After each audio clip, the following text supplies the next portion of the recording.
Pues la idea del día de hoy era revisar pues, osteotomías a nivel de la tibia proximal, pues buscando en la literatura pues fuera de la enfermedad de Blount, la tibia vara, digamos que no hay muchos artículos como específicos hablando, comparando pues obviamente niños las osteotomías de tibia proximal, ya más en adultos, donde veamos que comparan pues, muchas más técnicas independientemente de la patología. Entonces, pues eso quise como hacer una breve introducción para hablar acerca de la enfermedad de Blount, pero especificándonos ya en el manejo, únicamente en la parte de las osteotomías a nivel de la tibia proximal. Entonces, un poco la introducción, pues el primer en describir, pues digamos, esa osteocondrosis en la mitad medial de la epífisis proximal de la tibia fue Lasher, más o menos en 1922. Sin embargo, hasta 1937, el doctor Walter Blount fue el que describió que esa deformidad se debía a un crecimiento anormal a nivel de la metáfisis, que iba a alterar ese cartílago epificiario y el núcleo de osificación pues, epificiario de la tibia proximal. Y él lo denominó como esa osteocondrosis deformante de la tibia o tibia vara. Sin embargo, pues obviamente a medida que se fue avanzando los estudios y la descripción de la patología, pues fuimos dando cuenta que esta enfermedad pues no era únicamente una deformidad a nivel del plano coronal, sino que iba a tener otras deformidades adicionales, tanto en el plano sagital e incluso en la parte rotacional. Entonces él lo describió que puede ser similar a una deformidad de la coxa vara infantil, que va a aparecer un poquito después del año de edad, y que va a también causar, como ya le digo, una torsión tibial interna y esa angulación a nivel de la deformidad, a nivel de la rodilla. Entonces ya quedamos que la deformidad no únicamente va a ser una tibia vara, sino que va a tener adicional un procurvatum a nivel de la tibia proximal y una alteración torsional de la tibia que va a ser una torsión tibial interna. Entonces ya con eso pues determinamos que la patología no va a ser, pues como lo dije, únicamente una deformidad en un solo plano, sino va a estar afectada en varios planos. Entonces hay que tener en cuenta que no todos los niños con varo pues van a tener esta patología, hay que tener en cuenta que hay unos varos que son fisiológicos, por lo cual pues digamos que está escrito pues, desde las curvas que dio Salenius y Banca en el 1975, lo cual nos va a determinar cómo debe hacer esa progresión de varo valgo a medida que el niño nace y que va desarrollándose y va creciendo, teniendo en cuenta que desde el nacimiento, más o menos hasta antes de los 2 años, estos pacientes iban a tener una deformidad en varo que iba a ir disminuyendo progresivamente, más o menos ya hasta los 2 años ir hacia la deformidad contraria, pues que era a nivel de un lleno valgo. Entonces es importante tener en cuenta esto para determinar que los pacientes pues, antes de esta edad pueden ser considerados fisiológicos las deformidades en varo. Entonces, en cuanto a la etiología de la enfermedad, pues no está clara, puede estar determinada por múltiples factores. Sin embargo, en la literatura está descrito como digamos que un mecanismo común, esa sobrecarga mecánica en individuos que van a estar genéticamente susceptibles a padecer ese colapso, esa depresión del platillo medial, con unos factores de riesgo que están descritos en la literatura, como va a ser la obesidad, la marcha de inicio temprano, e incluso los pacientes de raza negra. Entonces, pues, en los artículos, pues, en la literatura, pues está descrito pues, la asociación entre la enfermedad y diferentes factores, como es la obesidad, describiendo que ese aumento de peso y va a estar relacionada con la enfermedad de Blount, causando ese efecto en fuerzas de compresión aumentadas, que va a estar llevada también sobre esa inhibición del crecimiento pues, normal de la epificiario alrededor de la rodilla. Y también están escritos, y está, pues, en la literatura está tomando una fuerte evidencia, pues también la deficiencia a nivel de la vitamina D, en los cuales describían que pacientes que tenían una vitamina D por debajo de 16 nanogramos sobre mililitro podían tener un riesgo de 7.33 veces más probabilidades de ser diagnosticados con una enfermedad de Blount en comparación a los pacientes que no tenían déficit en la vitamina D. Entonces, esto es importante tenerlo en cuenta para nuestros pacientes, pues y pues la vitamina D es que al paso de los años se va velando más y más y más. Y mira que en estos, digamos, este estudio que realizaron más o menos en 890 pacientes, lograron determinar que sí tienen digamos, una relación significativamente estadística. Entonces, en cuanto a la clasificación, pues a grosso modo, pues se puede clasificar basado en la edad, pues determinar que esos pacientes que tienen esa deformidad inicio temprano, antes de los 8 años, se puede diagnosticar o clasificar como un Blount infantil, y esos pacientes que inician pues, más tardíamente, después de los 8 o 10 años, se considera, pues digamos, una enfermedad como un Blount del adolescente, o pues hay algunos que refieren como pues, una tibia vara del adolescente, sin necesidad de ser clasificada como enfermedad de Blount. Y en cuanto a la clasificación radiológica, pues la principalmente descrita fue la que nos describió Langesky y Visca, que ya pues más adelante la voy a nombrar. Entonces, esta clasificación fue escrita en el 1964, en la cual lo dividía en 6 estadios, en la cual pues iba progresando a medida que el niño iba creciendo, teniendo en cuenta que el estadio 1 eran pacientes que tenían menos de 3 años, que iban a empezar a presentar ese pico a nivel de la metáfisis proximal de la tibia, en la parte medial. Ya lo que hay, podía ir avanzando, ya más o menos el estadio 2, cuando los pacientes de más o menos de 2 a 4 años, ya iba a empezar a presentarse esa osificación a nivel de ese pico medial en la metáfisis proximal de la tibia, que podía seguir profundizándose y presentando esa ruptura a nivel de la metáfisis, que era ya el estadio 3, en la cual ya eran niños más grandes, que está descrito más o menos de 4 a 6 años aproximadamente. El estadio 4 ya empezaba esa epífisis proximal medial a alargarse y metiéndose hacia la metáfisis, ocupando el espacio de la misma, ya en pacientes mayores, más o menos de 5 a 10 años. En este estadio 5 ya podíamos observar esa apariencia de que esa epífisis se fraccionaba, dejando en 2 fragmentos y profundizándose mucho más en pacientes que ya en edad un poco más avanzada, de 9 a 10 a 11 años, y ya en los pacientes del estadio 6 ya eran esos pacientes que tenían más o menos de 10 a 13 años, que ya se presentaba ese cierre fisario a nivel de la parte medial de la tibia, con una presencia, una fisis normal en la parte lateral. Entonces ya en estos pacientes, pues podía tener, digamos que unas tasas de recurrencia mucho mayores, que están escritas hasta el 60%, por lo cual es importante, pues digamos que determinar o evitar que llegue, veamos, hasta este estadio para darle el manejo a los pacientes. Entonces, en estadios iniciales, 1, 2, 3, pues los manejos pueden ser diferentes, ya en estadios 4, 5 y 6 que tienen mayor tasa de recurrencia y menos progresión o menos, digamos que ya empieza a presentar un mayor daño a nivel de esa parte medial de la fisis de la tibia, digamos que los procedimientos menores como el uso de brace, el uso de la fisiodesis, pues digamos que no van a tener, digamos, mayor eficacia en cuanto al manejo. Sin embargo, esta clasificación, como la vemos, es muy amplia, dependiendo de muchos estadios. En la literatura no, digamos que ellos buscaron estudios de correlación para saber si esta clasificación era reproducible. Hasta este estudio publicado en el 2020, lo que buscaron fue pues, comparar la medición radiográfica de 57 rodillas de 35 pacientes con una promedio de 5.1 años, en la cual lo dividieron en 2 grupos, médicos ortopedistas infantiles expertos, y que eran 8 y 8 radiólogos musculoesqueléticos. Lo que buscaban era comparar, mirar a ver la correlación entre el diagnóstico de la enfermedad con la radiología y haciendo, digamos, que una correlación para hacer un estudio o una clasificación más profunda, tomando resonancia magnética. Ellos lo que encontraron fue que existía mucha variabilidad en los grupos, en todos los grupos, cuando estaban pacientes en etapa 2, 3 y 4. Entonces, que con esto, ¿qué pasaba? Se pueden llevar a diferentes enfoques en cuanto al tratamiento. Entonces, es importante, digamos, que no había problema en el estadio 1 ni en los estadios 5 y 6, digamos que ellos ya estaban muy claros. El problema era en este grupo de la mitad, que la cual no había una buena correlación en cuanto a esto. Sin embargo, también concluyen que a pesar de eso, la resonancia magnética no iba a cambiar el resultado interobservador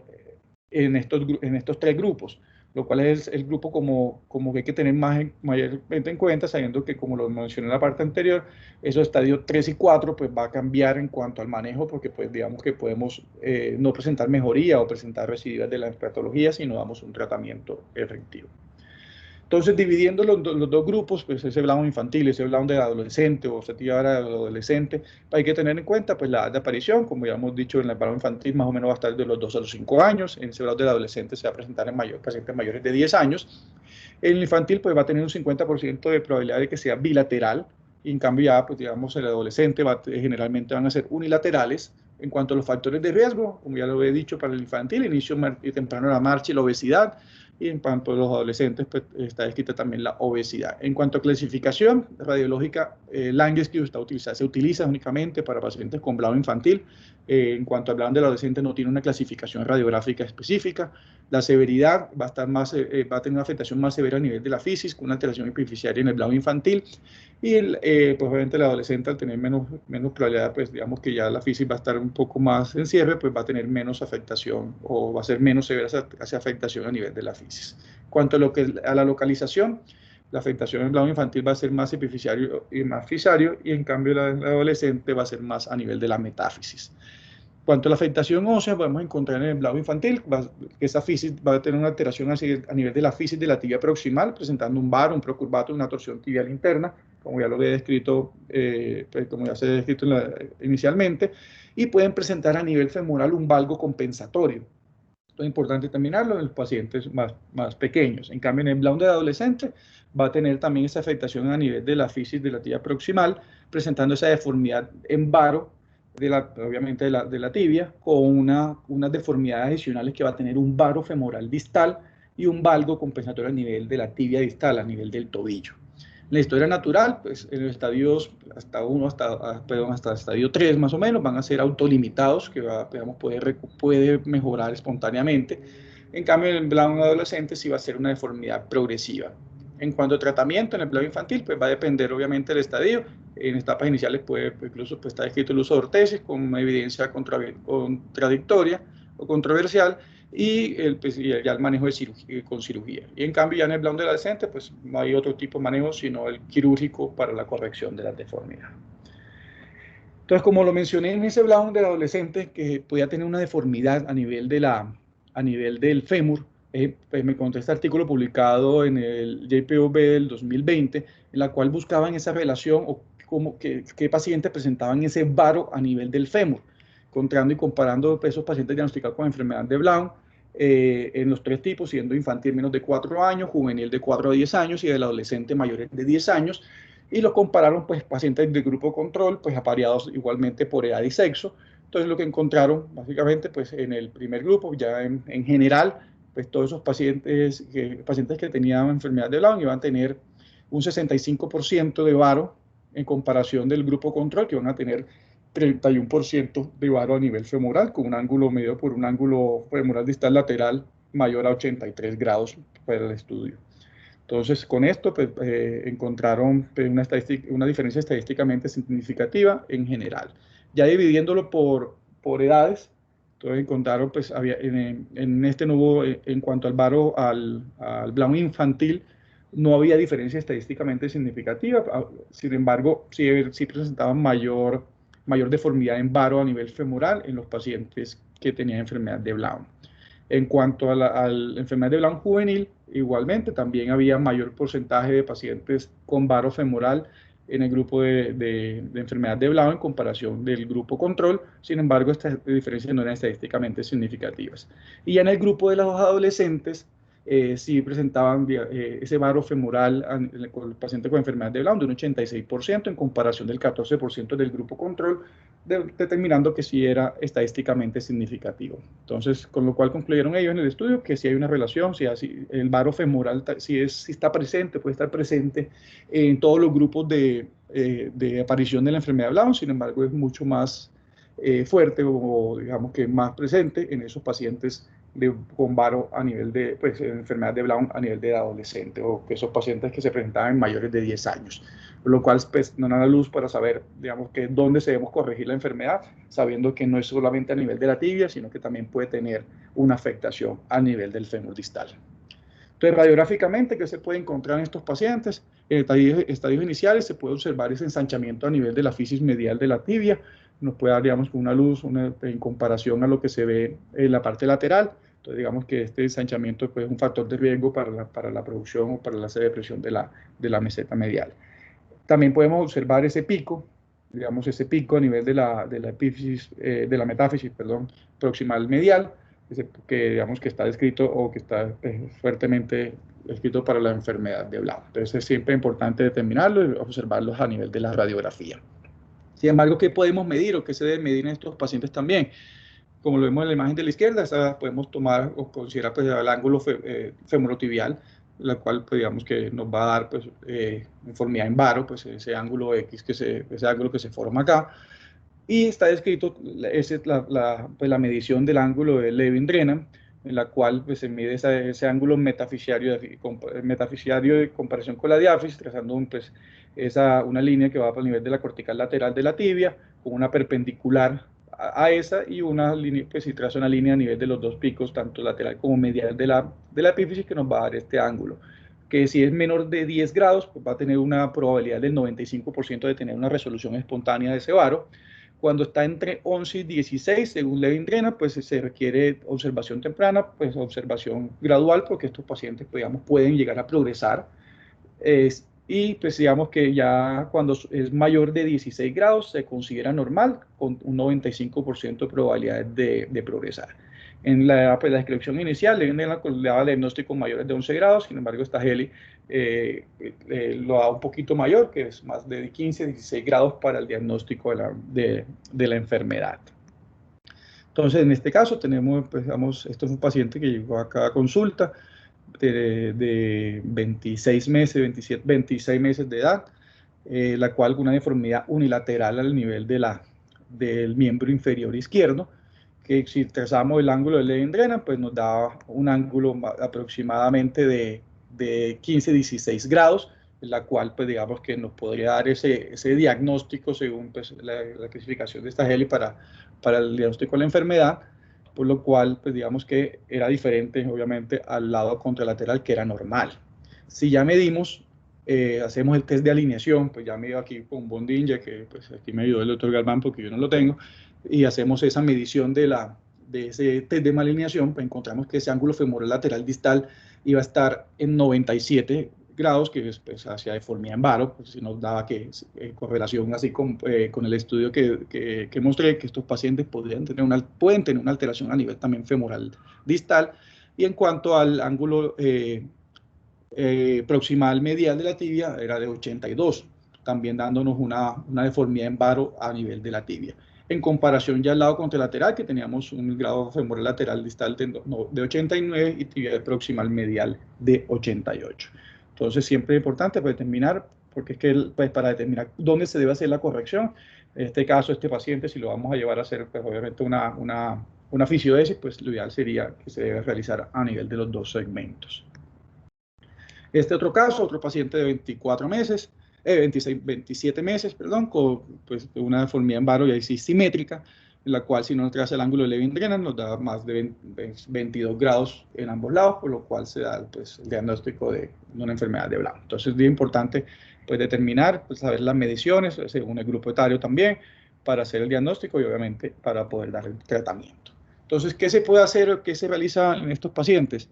Dependiendo obviamente del grado del estadio, según la clasificación de Landescue, pues puede llevarse a pues, uso de brace, brace dentilleno varo, pues también puede, como lo dije, pues la evidencia no es muy concluyente en cuanto al uso. También se puede realizar crecimiento guiado mediante la fisiodesis lateral de la tibia proximal. Si la deformidad está en ese segmento, obviamente si está también en el fémur, pues lo ideal será corregirlo en ambos segmentos. Y ya pues en estadios más avanzados, pues el uso de osteotomías, que digamos que como lo había explicado inicialmente, pues este es el objetivo de la charla, por lo cual aquí es donde me voy a centrar únicamente. Entonces hay que tener en cuenta que en estos pacientes el objetivo del tratamiento va a ser restaurar esa alineación normal de la extremidad, lograr tener una congruencia articular tibiofemoral y obviamente pues tener pues, evitar la discrepancia de longitud y prevenir las recurrencias ya a la madurez esquelética de estos pacientes. Entonces, varias preguntas en cuanto a esto, si la corrección se debe hacer gradual o aguda. Entonces me encontré este artículo publicado por el doctor David Feldman en el 2006, la cual pues hacía comparación de la corrección aguda y progresiva con uso de fijador externo, la cual ellos, pues, digamos que no encontraron diferencias estadísticamente significativas en tasas de complicaciones cuando comparaban el grupo gradual y agudo, perdón, gradual y agudo, pero digamos lo que llegaba a conclusión es que pues, era mucho más predecible la corrección gradual, ya que pues obviamente podían aumentar o disminuir dependiendo pues, de la posición que quisieran lograr. Eso, pues digamos que cuando hacían corrección aguda, pues no se lo iba a permitir, simplemente como quedaba, pues iba a quedar el paciente al final del tratamiento. ¿Cómo se puede hacer la osteotomía? Pues obviamente está descrito pues muchas formas, puede ser cuña de apertura, cuña de cierre, puede ser forma cupuliforme o forma de domo, o también puede hacer de forma transversa, siempre y cuando pues obviamente se puede hacer transversa, pero ya ahí sí por fuera del coro de la deformidad, que obviamente pues siguiendo las reglas de las osteotomías se puede lograr y compensar obviamente las correcciones. En cuanto a esta tibia vara adolescente, el uso de la osteotomía en cuña de apertura, este artículo publicado en el 2018 en el Journal de Iowa, básicamente tenían 11 pacientes en los cuales lograron pues, hacer esa osteotomía a nivel en cuña de apertura medial, apoyado pues, con injerto tricortical y pues, realizando con la aplicación de una placa PUDO, una placa Tomofix de Synthes, fueron las dos que utilizaron para el estudio, la cual lograban corregir las deformidades. Entonces, como nos damos cuenta, pues tenía ese ángulo tibia proximal medial de 79 al momento del prequirúrgico, logrando una compensación, una corrección hacia 89 grados. Entonces, es importante tener en cuenta y darnos cuenta que estos pacientes también tenían una alteración a nivel femoral, que no lo nombran en el estudio, pero ya uno va analizando y comparando el estudio que les mostré anteriormente, miren que es el ángulo lateral femoral distal, era 95, y pues obviamente no se les decía nada en promedio, pues entonces en teoría debería continuar igual, con unas tasas de corrección en cuanto a grados, pues era de 17 grados aproximadamente. Sin embargo, hay que tener en cuenta que, como ya lo dijimos, esta no es una deformidad en un solo plano y este tipo de osteotomías solo nos puede corregir esa deformidad en el plano coronal, la cual, digamos que no nos podría corregir ni la parte rotacional ni el procurvato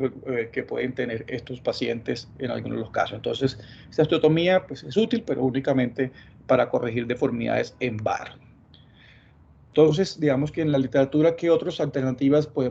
encontramos para la corrección? Está escrita como este procedimiento de doble osteotomía en una sola etapa para el manejo de esa presentación tardía de la tibia vara infantil. Entonces, en este estudio, pues, compararon 23 pacientes en las cuales tenían, como nos damos cuenta, una enfermedad de Langesku que iba a estar de grado 5 y 6 en todos los casos, con una promedio que la menor era de 7.2 años y ya la mayor era un paciente de 18 años que ya tenía ya fisis cerrada de madurez esquelética, en la cual ellos lo que buscaban, lo que se hacía en estos casos, era, veamos este paciente, pues este esquema de una deformidad en varo de 22 grados, lo que se realizaba era una osteotomía cupuliforme a nivel supratubulocitario, en forma de domo, con lo cual, pues digamos, lograban hacer esa corrección de la torsión tibial y parte a nivel del varo. Y se fijaba con una placa lateral que no iba a estar, que iba a llegar, pues esos tornillos solamente hasta la mitad de la meseta tibial. Y después sí se realizaba una osteotomía, se completaba una osteotomía a nivel intraarticular, dejando esa bisagra intraarticular para levantar ese platillo medial y obviamente se intercalaba y se colocaba ese injerto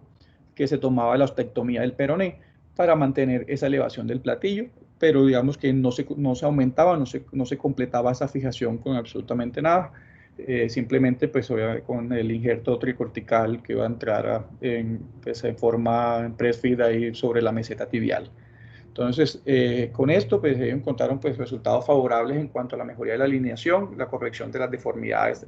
tanto de la meseta tibial, llegando a una congruencia articular y esa corrección al nivel del varo, a nivel del varo tibial.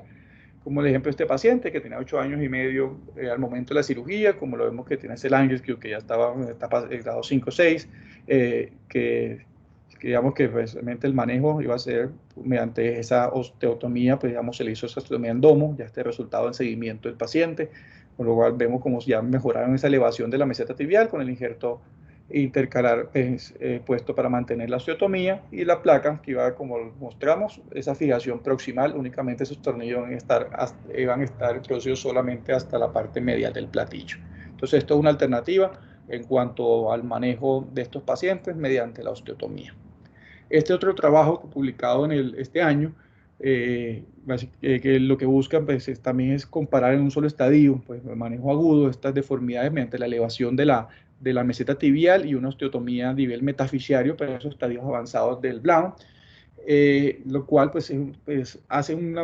algo similar a lo que mostraban en el grupo anterior. Sin embargo, aquí lo que describen es que si se realizaba la osteotomía, si se realizaba a nivel metafisiario, por fuera del coro de la deformidad, por lo cual presentaban esa traslación, pues, siguiendo las reglas de la osteotomía. Entonces, lo que hace un abordaje medial, despejan la pata de ganso, realizan esa, bueno, ellos al comienzo, esos pacientes que todavía tenían fisis abierta, hacían esa fisiodesis a nivel de la fisis proximal lateral de la tibia. Posteriormente realizaban esa osteotomía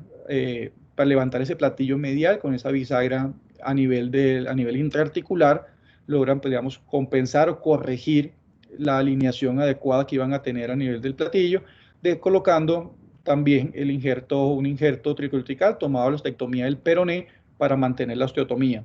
Y posteriormente lo que se realizaba era una osteotomía pues, a nivel de cúpula, a nivel metafisiario, para la corrección del varo residual y la torsión tibial en esos pacientes. Ahí se fijaba y se mantenía con una placa de tibia proximal medial. Entonces, digamos que en estos trabajos, pues lo que encontraron en estos pacientes era que tenía una mejoría en cuanto a la escala funcional de 50 puntos según el POXI en el preoperatorio, un 88 puntos posterior a la cirugía, con una corrección de la torsión tibial que era aproximadamente menos 27 grados, llegando a una torsión tibial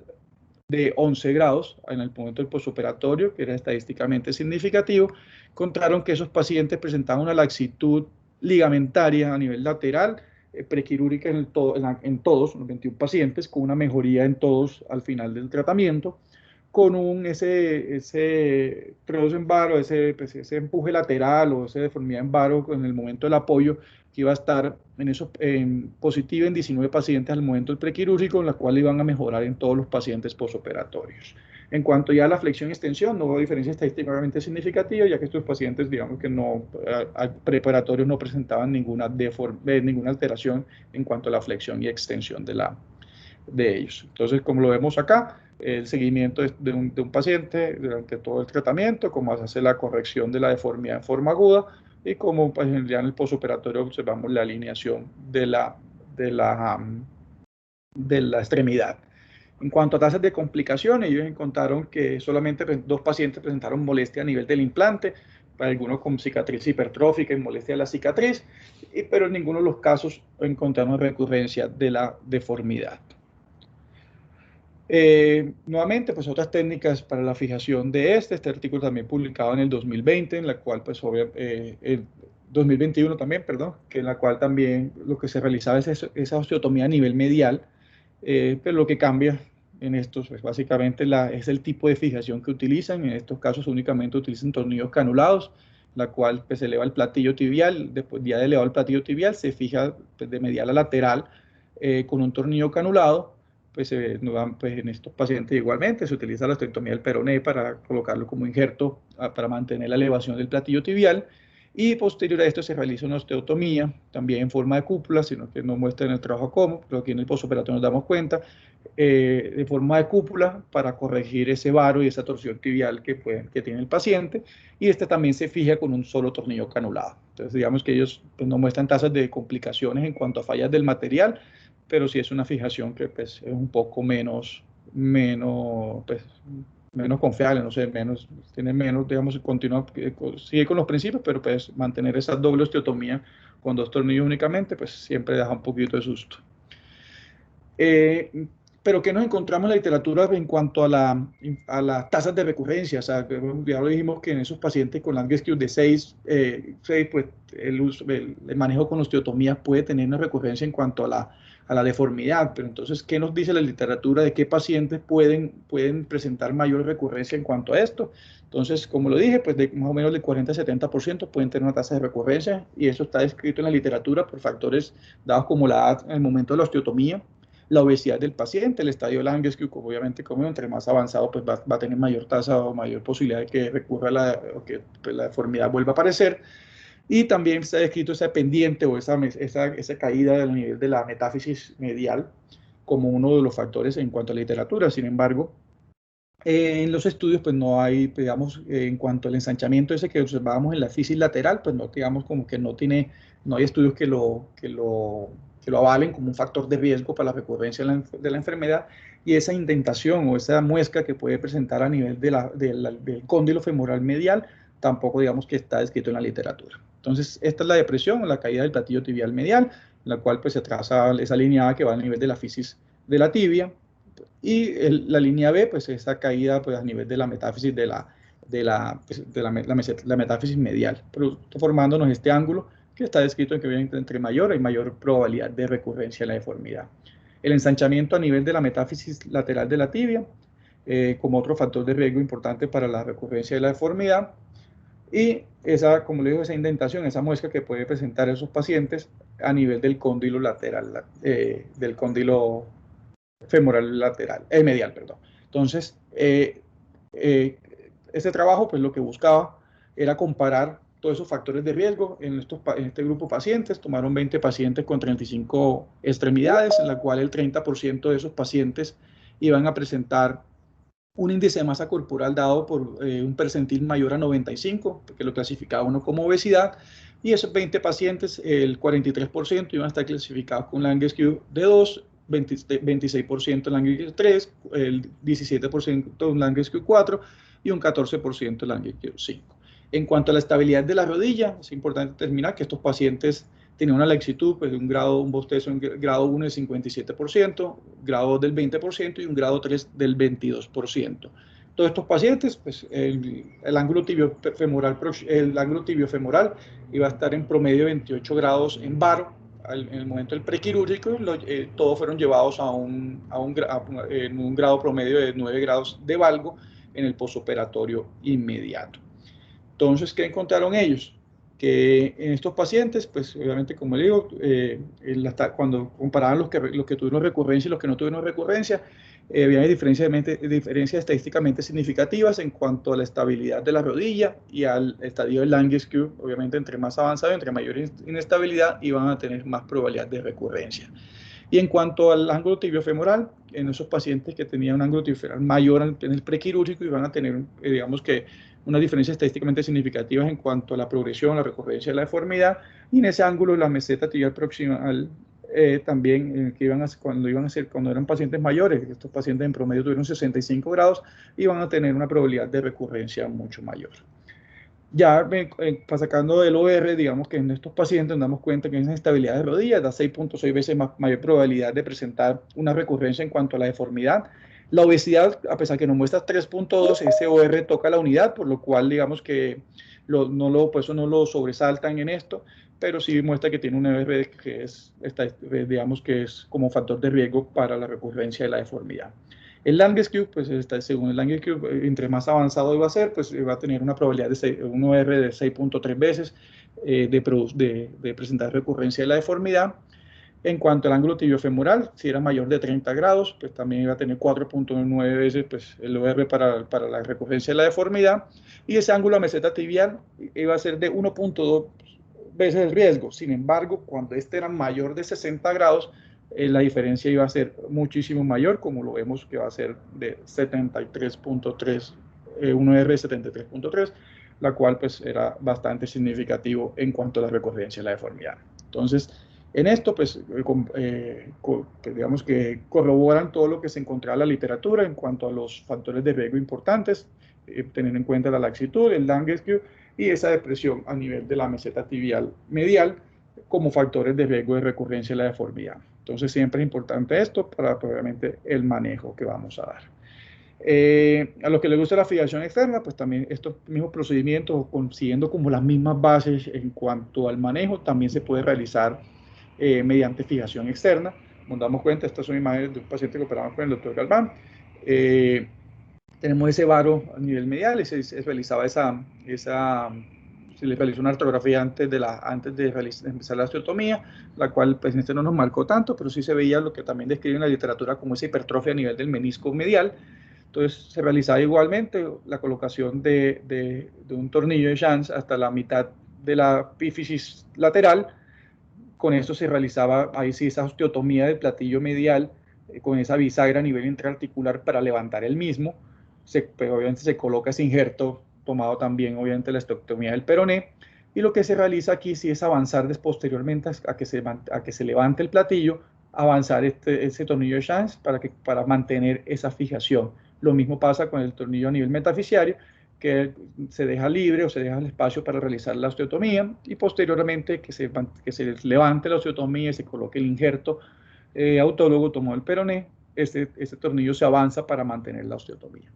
Y a nivel metafisiario sí se puede realizar esa osteotomía para hacer la corrección del varo residual y la torsión tibial que tengan estos pacientes. Entonces, digamos que en estos pacientes, y en cuanto a la fijación, este artículo publicado por Cherkashim del Scottish Rite de Dallas, la cual pues ellos buscaban comparar en estos pacientes que tienen enfermedad de Brown severo, cuáles las tasas de complicación en cuanto al uso de fijación externa, y encontraban que en esos pacientes adolescentes las tasas de complicación según los grupos, dado complicaciones menores en la categoría 1 y 2, que iba desde la infección de los pines hasta de pronto un retraso en la consolidación o que alguna pues, deformidad requiera manipulación adicional, fueron los que tuvieron mayor porcentaje, el 70%. En cuanto a complicaciones mayores, que eran, digamos que ya recurrencias grandes de la deformidad o pues, digamos, fracturas o pues, osteomelitis compleja, pues en estos grupos de pacientes, pues solamente uno presentaron una tasa de complicación mayor, por lo cual ellos concluyen que eran, pues, que a pesar de la severidad y la complejidad, digamos, que la corrección de las deformidades en estos pacientes, pues la manejo con los fijadores externos, pues las tasas de complicaciones iban a ser menores, perdón. Ellos creen que el 88% de los pacientes iban a tener tasas de éxito pues, favorables con complicaciones que no iban a estar categorizadas ni en el 3A ni en el 3B. Pero bueno, estos pacientes también hay que determinar, porque en algunos casos pueden tener alguna alteración del ángulo Q. Entonces esto es importante en el prequirúrgico pues, estudiarlo y determinarlo para ver qué se pueden hacer en este grupo de pacientes. Este ejemplo es un paciente que operamos con el doctor Sarase y el doctor Simón, en la cual pues encontramos esa deformidad en varo a nivel del miembro inferior derecho, en la cual en el momento, pues obviamente en la cirugía, pues observamos que tiene esa deformidad en varo, que ya lo vimos en la panorámica, con esa torsión tibial interna, que pues, estamos viendo desde acá, con esta rótula hacia el cenit, pues observamos como es el malleolo lateral, iba a estar más levantado que es el malleolo medial, y obviamente ese aumento a nivel del ángulo Q de forma importante. Entonces, en estos pacientes, pues sabemos que tenemos tres problemas, pues que es la deformidad en varo, la rotación y la torsión y el aumento del ángulo Q, lo cual hay que buscar una alternativa para la corrección de todas estas deformidades. Como tal, pues digamos que no hay artículos específicos en cuanto a esto, pues sé que el doctor Galván tiene una serie grande de pacientes desde que está en Venezuela, pues determinando estas deformidades o estas alteraciones a nivel del ángulo Q y sus asociaciones a deformidades en varo y torsiones tibiales, pero digamos que en la literatura no hay fuerte evidencia en cuanto a esto. Entonces uno se pone a buscar y encuentra la técnica descrita por Paley pues, para la corrección de esto, sin embargo él la nombra y él la describe básicamente para alteraciones y enfermedad patelofemoral. Él, digamos que no lo tiene en cuenta para corrección de varo valgo ni de rotaciones tibiales, entonces, ni de torsión tibial, perdón. Entonces, pues es importante, pero pues uno continúa, digamos, como sigue el mismo principio, lo cual se hace una osteotomía en L, la cual va a liberar esa tuberosidad tibial, dejándola pegada, pues obviamente todo el mecanismo extensor, y la completa a nivel de la metáfisis. En este caso, pues lo muestra con sierra de Gigli, pero pues que fue inicialmente descrita, incluso el doctor Galván también la hacía inicialmente así. Lo cual de esto uno deja suelta toda esa metáfisis proximal, y la cual pues va a correr o va a movilizar esa tuberosidad tibial en relación al platillo tibial, la cual va a corregir ese ángulo Q, mejorando, digamos, que la posición del ángulo Q. En estos casos, pues aquí pues, teniendo esta osteotomía a este nivel, podemos pues, obviamente corregir también esa torsión tibial que tiene el paciente, y adicionalmente se puede dar pues, la corrección del varo y del varo que tiene pues, la mayoría de estos pacientes, la cual podemos entonces corregir, digamos, tres problemas que tiene el paciente. Entonces, en este caso, pues fue el resultado de ese paciente, en la cual vemos cómo pues, se realiza esa traslación para la corrección del ángulo pues, por fuera del cora, y también cómo pues, mejoramos pues, aquí en esta imagen, cómo mejoramos esa posición, tanto la torsión tibial, digamos que corregimos la torsión tibial, y ese ángulo Q mejora significativamente. Hay que tener en cuenta que en estos pacientes que tengan demasiada alteración en la torsión tibial, digamos que puede quedar limitado, porque ya que obviamente si llevamos ese ángulo Q a la normalidad, pues, y persiste todavía con torsión tibial, pues no podemos avanzarlo porque pues, alteraríamos el ángulo Q. Entonces tenemos esa limitación hasta ese punto, en la cual, pues digamos que si no corrige, pues se tendría que asociar pues digamos que otra osteotomía, ahí sí supramaleolar, para la corrección de esa torsión tibial que puede quedar en forma residual. Bueno, entonces ya para llevar a casa hay que tener en cuenta la enfermedad de Blount no es solamente una tibia vara, que es un complejo de deformidades en varios planos, que es importante estudiarlos y evaluarlos en el prequirúrgico para tomar la decisión de cuál es el manejo o el tipo de osteotomía que más se va a beneficiar a este paciente. Lo ideal es tratarlo, pues obviamente, en estadios iniciales, pues, para evitar, obviamente, cirugías mayores y probabilidad de recidivas mucho más grandes. Y como lo había dicho, el objetivo del tratamiento de todos estos pacientes es obtener una extremidad alineada, una superficie articular congruente y con una longitud y una estabilidad en cuanto al plano coronal de la extremidad. Muchas gracias.